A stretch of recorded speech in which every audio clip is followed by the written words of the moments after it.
Hola, hola, bienvenidas al día 9 de nuestro reto de Hechos en 28 días. El día de hoy hemos llegado a un capítulo clave para la historia de la iglesia. Vamos a ver la conversión de Saulo. El mismo que perseguía a los cristianos con todas sus fuerzas es transformado y es llevado a ser testigo de Cristo. Esto nos recuerda que nadie está fuera del alcance de la gracia de Dios. Si él pudo cambiar a Saulo, Dios puede transformar cualquier vida. Leemos del versículo 1 al 9.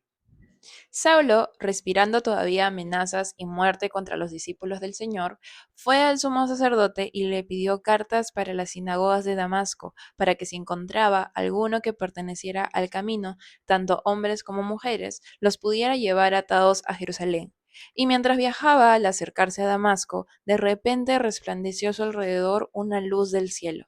Al caer a tierra, oyó una voz que le decía: Saulo, Saulo, ¿por qué me persigues? ¿Quién eres, Señor? Le preguntó Saulo.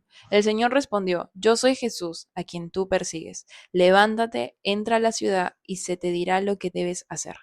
Los hombres que iban con él se detuvieron atónitos, oyendo la voz, pero sin ver a nadie. Saulo se levantó del suelo y aunque sus ojos estaban abiertos, no veía nada. Y llevándolo por la mano, lo trajeron a Damasco. Estuvo 3 días sin ver y no comió ni bebió. Aquí vemos a un Saulo totalmente decidido a acabar con los cristianos. Vemos que en su poder tenían cartas que le daban la autoridad para arrestar a los seguidores de Cristo y llevarlos encadenados a Jerusalén. Con las palabras: Saulo, Saulo, ¿por qué me persigues? Del versículo 4, Saulo recién se da cuenta que no había estado persiguiendo a personas, sino que había estado yendo en contra de Dios mismo. Jesús se le revela a Saulo y lo deja ciego por 3 días. Este encuentro lo impacta tanto que no puede ni comer ni beber por los 3 días, y aquí es donde empieza su transformación. A veces Dios nos tiene que detener en seco para que nosotros por fin lo escuchemos, y esto es lo que hizo con Saulo. Algo que me gusta también de esta parte del capítulo es que en el versículo 7 nosotros podemos ver que esta voz que Saulo escucha también es audible para el resto de personas que lo rodeaba, pero ellos no podían ver nada.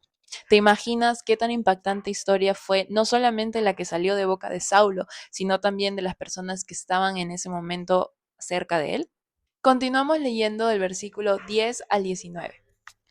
Había en Damasco cierto discípulo llamado Ananías, y el Señor le dijo en una visión: Ananías. Aquí estoy, Señor, contestó él. El Señor le dijo: Levántate y ve a la calle que se llama Derecha y pregunta en la casa de Judas por un hombre de Tarso llamado Saulo, porque él está orando y ha visto en una visión a un hombre llamado Ananías que entra y pone las manos sobre él para que recobre la vista. Pero Ananías respondió: Señor, he oído de muchos acerca de este hombre, cuánto mal ha hecho a tus santos en Jerusalén, y aquí tiene autoridad de los principales sacerdotes para prender a los que invocan tu nombre.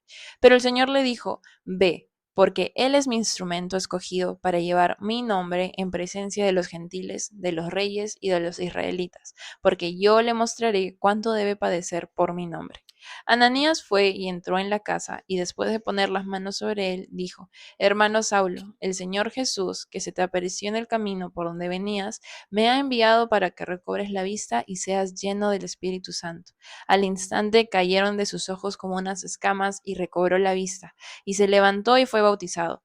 Tomó alimentos y cobró fuerzas, y por varios días estuvo con los discípulos que estaban en Damasco. Aquí entra en escenas un discípulo llamado Ananías. Dios le da una tarea difícil, le pide que vaya y ore por Saulo. Sí, por el mismo que había estado persiguiéndolos. En el versículo 13 vemos una reacción totalmente natural, totalmente humana de Ananías, y le dice: Señor, pero yo he escuchado tanto acerca de este hombre. Y le empieza a decir cuánto daño le ha hecho a tus santos en Jerusalén, que tiene toda la autoridad de arrestarlos. Le empieza a poner todo lo que él ya sabía de Saulo. Pero Dios le revela a él el gran propósito que tenía para Saulo, antes incluso de que mismo Saulo lo supiera. Y le dice en versículo 15: Ve, porque él es mi instrumento escogido para llevar mi nombre en presencia de los gentiles, de los reyes y de los israelitas, porque yo le mostraré cuánto debe padecer por mi nombre. Dios tenía un gran plan para la vida de Saulo. Dios definitivamente ve en las personas algo que nosotros no vemos. Para los discípulos, Saulo era el enemigo, pero para Dios, Saulo iba a ser un gran siervo suyo. Ananías obedece, va donde Saulo, ora por él y vemos cómo es que se nos dice que algo como escamas caía de sus ojos y él recupera la vista. Se bautiza y aquí es donde empieza su nueva vida en Cristo. Dios llevaría a Saulo a dejar una vida llena de privilegios y a aceptar un gran llamado que venía acompañado de mucho sufrimiento. Continuamos leyendo del versículo 20 al 31. Enseguida se puso a predicar de Jesús en las sinagogas, diciendo, Él es el Hijo de Dios. Y todos los que lo escuchaban estaban asombrados y decían, ¿no es este el que en Jerusalén destruía a los que invocaban este nombre, y el que había venido aquí con este propósito, para llevarlos atados ante los principales sacerdotes? Pero Saulo seguía fortaleciéndose y confundiendo a los judíos que habitaban en Damasco, demostrando que este Jesús es el Cristo. Después de muchos días, los judíos tramaron deshacerse de él, pero su plan llegó al conocimiento de Saulo y aún vigilaban las puertas día y noche con el intento de matarlo. Pero sus discípulos lo tomaron de noche y lo sacaron por una abertura en la muralla, bajándolo en una canasta. Cuando Saulo llegó a Jerusalén, trataba de juntarse con los discípulos, pero todos temían, no creyéndole que era un discípulo. Pero Bernabé lo tomó y lo presentó a los apóstoles y les contó cómo Saulo había visto al Señor en el camino y que él le había hablado, y cómo en Damasco había hablado con valor el nombre de Jesús. Y estaba con ellos moviéndose libremente en Jerusalén, hablando con valor en el nombre del Señor. También hablaba y discutía con los judíos helenistas, pero estos intentaban matarlo. Pero cuando los hermanos lo supieron, lo llevaron a Cesarea y de allí lo enviaron a Tarso. Entretanto, la iglesia gozaba de paz por toda Judea, Galilea y Samaria, y era edificada, y andando en el temor del Señor y en fortaleza del Espíritu Santo, seguía creciendo. La transformación de Saulo es radical. Vemos cómo inmediatamente pasa de perseguir a predicar en las sinagogas diciendo que Jesús era el Hijo de Dios. Esto no era nada más que la evidencia de la gran transformación que Cristo había hecho en su vida. Todos estaban asombrados por este cambio de Saulo, pero claramente no todos estaban felices con esto. Y ahora, los que antes lo apoyaban estaban buscando perseguirlo para deshacerse de él. Y vemos cómo es que por toda esta situación los discípulos tienen que ayudar a Saulo a escaparse por un hueco en el muro usando una canasta. Más adelante, Saulo llega a Jerusalén, pero los discípulos le siguen teniendo miedo e incluso llegan a dudar de su conversión. Pero aquí es donde entra a escena Bernabé. Bernabé da un salto de fe, lo respalda y lo introduce a los discípulos. ¿Qué hubiera sido de Saulo sin Ananías y Bernabé en su vida? Estamos siendo de bendición para los nuevos creyentes, así como Ananías y Bernabé lo fueron para Saulo. Con cuánto amor les estamos dando la bienvenida a su nueva familia en Cristo. Y vemos cómo nuevamente, después de haber estado moviéndose libremente en Jerusalén junto a los discípulos, otra vez se entera de que personas buscaban deshacerse de él y tiene que volver a salir.